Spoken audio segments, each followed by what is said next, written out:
একটি টপিক যেটা ক্লাস 7 এর বইয়ের পার্ট, তা হলো ইউরোপ মহাদেশ। আর এই ইউরোপ মহাদেশ সম্বন্ধে যখন আমরা পড়বো, তখন আমাদেরকে এর সম্বন্ধে জানতে লাগবে। যেমন কি, এখানেই সর্বপ্রথম শিল্প বিপ্লব হয়েছিল। তারপর এখানে আমাদের পৃথিবী বিখ্যাত পিসার মিনার, যেটা প্রায় দেখতেই পাচ্ছ সোজা হয়ে দাঁড়িয়ে নেই, হেলে আছে। তারপর এখানে কি আইফেল টাওয়ার আছে। সমৃদ্ধশালী ইউরোপ মানে কি, যত বড় বড় উন্নত দেশ সব এই ইউরোপের মধ্যেই পড়ে। যেমন আমাদের কি, যেমন আমাদের ফ্রান্স, তারপর তোমার জার্মানি, ইউকে, এই সব কিছুই কি আমাদের কার মধ্যে পড়ে? ইউরোপের মধ্যে পড়ে। আর আমাদের ভারতে যেমন একটা পর্বতমালা যেমন আছে, তার নাম কি হিমালয়, ঠিক একই রকম ইউরোপে একটা পর্বতমালা আছে যার নাম কি অ্যালপস পর্বতমালা। আচ্ছা, এ তো গেল হালকা বিষয় এর সম্বন্ধে। এখন আসছি কিছু গুরুত্বপূর্ণ তথ্য যেগুলো তোমাদের পরীক্ষায় লাগতে পারে। যেমন কি, পৃথিবীর ষষ্ঠ বৃহত্তম মহাদেশ, অর্থাৎ লেন্থ ওয়াইজ আমরা যদি দেখি, তাহলে 6 নাম্বার, তাহলে কোন মহাদেশ থাকবে? 6 নাম্বারে থাকবে আমাদের ইউরোপ। তাহলে যদি আমরা বলি যে আমাদের যে 7টা মহাদেশ আছে, হ্যাঁ, তার মধ্যে যদি বলা হয় যে বড় থেকে ছোট সাজাও, হ্যাঁ, তাহলে বড় ছোট সাজালে তাহলে 6 নাম্বার তাহলে কে পড়বে? 6 নাম্বার তাহলে আমাদের পড়বে আমাদের এই টপিক, যেটার নাম কি ইউরোপ মহাদেশ। ওকে।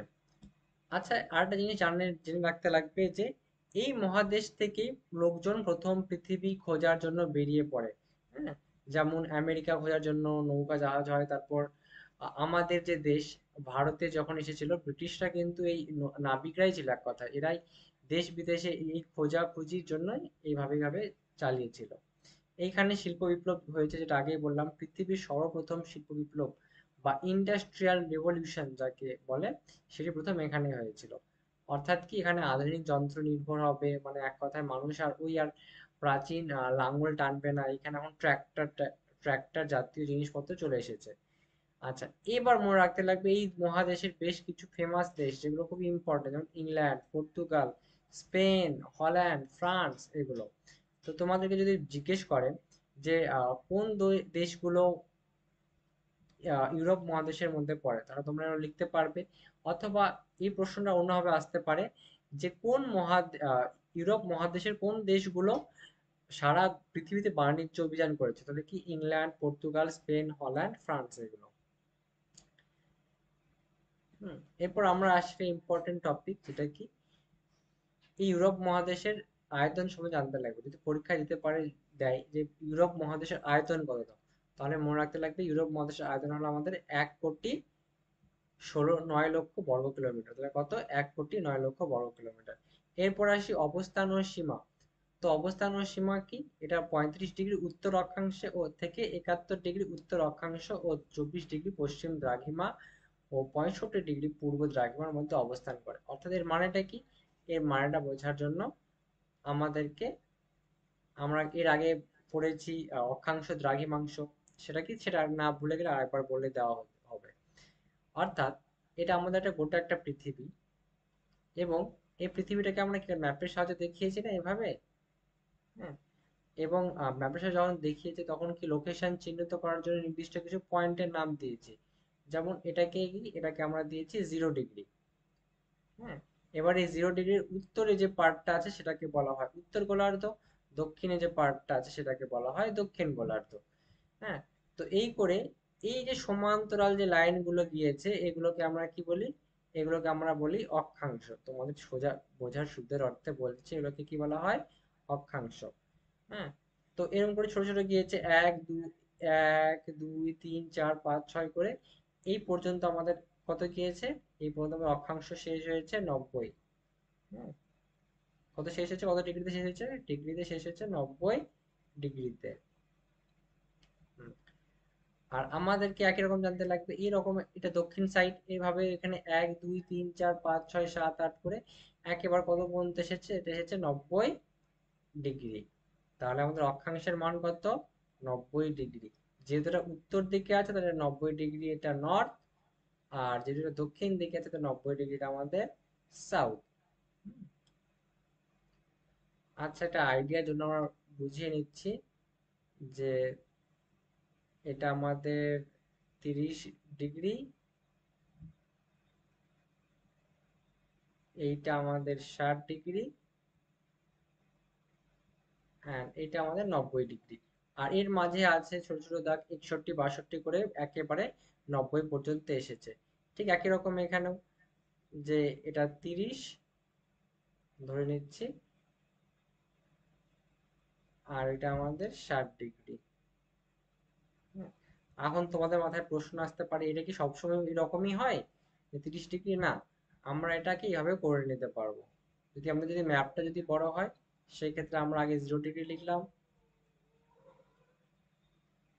তাহলে আচ্ছা ঘরটাকে আর একটু বড় করি।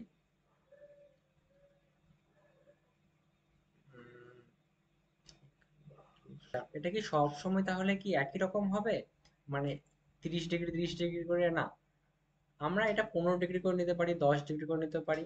হ্যাঁ, কিন্তু মনে রাখতে লাগবে যেন এটা যেন 90 ডিগ্রি দিয়ে যেন মেলে, and সব ঘর যেন সমান সমান যেন হয়। তো 10 ডিগ্রি করে যদি নিই, তাহলে সেক্ষেত্রে আমাদের 10টা দাগ পড়বে। 15 ডিগ্রি করে নিলে তাহলে 6 15 90, সেক্ষেত্রে আমাদের 6টা দাগ পড়বে। অর্থাৎ এই দুটো ঘরের যে গ্যাপ যে থাকবে, এর মধ্যে কি দূরত্ব সেম থাকবে, অর্থাৎ 15 ডিগ্রি এর মধ্যে থাকবে, অর্থাৎ 15টা দাগ এর মধ্যে থাকবে। হ্যাঁ, তো আমাদের যে প্রশ্ন যেটা আছে, তাহলে ইউরোপ, ইউরোপ তাহলে আমাদের কত ডিগ্রির মধ্যে অক্ষাংশের মধ্যে পড়ে?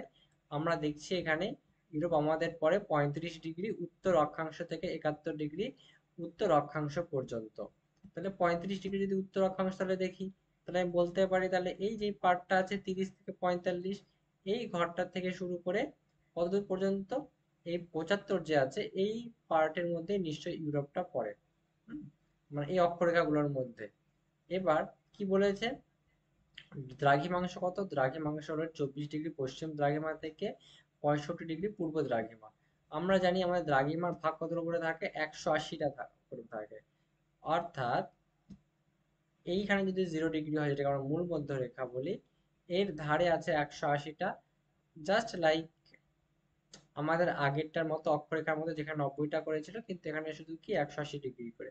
তাহলে এইখানে 180টা আছে, অ্যান্ড এইখানে আছে 180টা। 180 ডিগ্রি, এটা যেহেতু এটা পূর্ব সাইডে আছে, তো এটা আমাদের ইস্ট বা পূর্ব, আর এটা আমাদের পশ্চিম দিকে আছে, জন্য পশ্চিম বা ওয়েস্ট বা ডাব্লু আমরা লিখতে পারি। তাহলে কত ডিগ্রি বলেছে তাহলে এটা? তাহলে এইটা তোমার বলেছে 24 ডিগ্রি পশ্চিম দ্রাঘিমা থেকে 65 ডিগ্রি পূর্ব দ্রাঘিমা। সাপোজ আমি ধরছি আমার 30 ডিগ্রি, এখানে দাগ দিলাম, এটা 30 ডিগ্রি দ্রাঘিমার ঘর। তার মানে এটা নিশ্চয়ই এই জায়গাটা থেকে শুরু হবে, 24 ডিগ্রি এরকম জায়গা ধরলাম, এইখান থেকে কত, এইখান থেকে আমরা যাব 65 ডিগ্রি পূর্ব দ্রাঘিমা পর্যন্ত। তো আমি ধর আগের রকম গ্যাপ নিচ্ছি, এখানে ধরলাম এটা 30 ডিগ্রি, এটা ঘর, এটা 30, আর ধরছি এটা আমাদের 60 ডিগ্রি, আর এটা নিচ্ছি, এটা আমাদের ধরছি 90 ডিগ্রি। যেহেতু আমার এখানে ঘর সংখ্যা কম, তো ভেবো না যে এটা কেন এতটুক হলো, অর্থাৎ 90 ডিগ্রি পরে কি 100 ডিগ্রি না, এর মাঝে আরো ছোট ছোট আছে, আসলে জায়গার জন্য দেখানো যাচ্ছে না এটা। তোমরা তো এগুলো আগের থেকে জানো। তো এটা 30, এটা কত ডিগ্রি বললাম, এটা বললাম 60 ডিগ্রি, আর পাশেরটা বললাম 90 ডিগ্রি। তো আমাদের এটা পড়ছে, আমি দেখছি পশ্চিম সাইড থেকে প্রায় এই রকম জায়গাতে পড়ছে 24 ডিগ্রি। আর আমার যেটা কত আছে 71 ডিগ্রি, সরি ভুল বললাম একটু, 65 ডিগ্রি যে দ্রাঘিমাটা যেটা আমার আছে, তাহলে 60 যদি হয়, তাহলে আমি ধরে নিতে পারি 65 এরকম। অর্থাৎ এই যে প্লেসটার মধ্যে এতটা জায়গা জুড়ে আমার কি আছে, ইউরোপ মহাদেশ। নিশ্চয়ই ক্লিয়ার হলো, বোঝাতে পারলাম? আচ্ছা, এইখানে কিছু সাগর আছে, যেমন কি পূর্ব সাইডে আছে এশিয়া ও কাস্পিয়ান সাগর, পশ্চিমে আছে আটলান্টিক মহাসাগর, তারপর বিস্কে উপসাগর, উত্তর সাগর, উত্তর সুমেরু মহাসাগর, শ্বেত সাগর, বাল্টিক সাগর। আচ্ছা, তো পূর্বে এশিয়া ও কাস্পিয়ান সাগর মানে কি? আমরা যদি ইউরোপকে যদি ভাগ করি, দেখছি এটা ইউরোপ এরকম, তাহলে এইটা আমার গেল নর্থ, এইটা আমার সাউথ, এটা আমার ইস্ট বা পূর্ব, আর এটা আমার ওয়েস্ট। হ্যাঁ, তো এবার তাহলে পূর্বে তাহলে কি এশিয়া, হ্যাঁ এটা পূর্বে এশিয়া দেখতে পাচ্ছি, এবং পূর্বে এখানে আছে কাস্পিয়ান সাগর, এরকম একটা জায়গাতে কাস্পিয়ান সাগর আছে। আচ্ছা, এবার পশ্চিমে, পশ্চিমে আটলান্টিক মহাসাগর, তাহলে এটা পূর্ব, তাহলে এটা পশ্চিম। আর এই যে পার্টটা যেটা হলো, এই পার্টটাতে আমার কি আছে, পার্টটাতে আমার আছে আটলান্টিক মহাসাগর। আচ্ছা, এই সাইডে আছে বিস্কিয় উপসাগর, উত্তর সাগর, উত্তর সুমেরু সাগর, শ্বেত সাগর, এক্সেট্রা এক্সেট্রা। কিছু জিনিস মনে রাখতে লাগবে যে ইউরোপ মহাদেশের দেশের সংখ্যা কত? ইউরোপ মহাদেশের সংখ্যা তোমার 64। এখানকার বিখ্যাত শহর কে কে আছে? London, Paris, Amsterdam, Madrid, Rome, Berlin. তো পরীক্ষায় তোমাদের আসতেই পারে, ফাইনাল পরীক্ষায়, যে ইউরোপ মহাদেশের কয়েকটি বিখ্যাত শহরের নাম লেখো। তাহলে কি কি তাহলে হবে? London, Paris, Amsterdam, Madrid, Rome, Berlin, এগুলো। ঠিক আছে, আজকে আমাদের এতটাই থাকলো।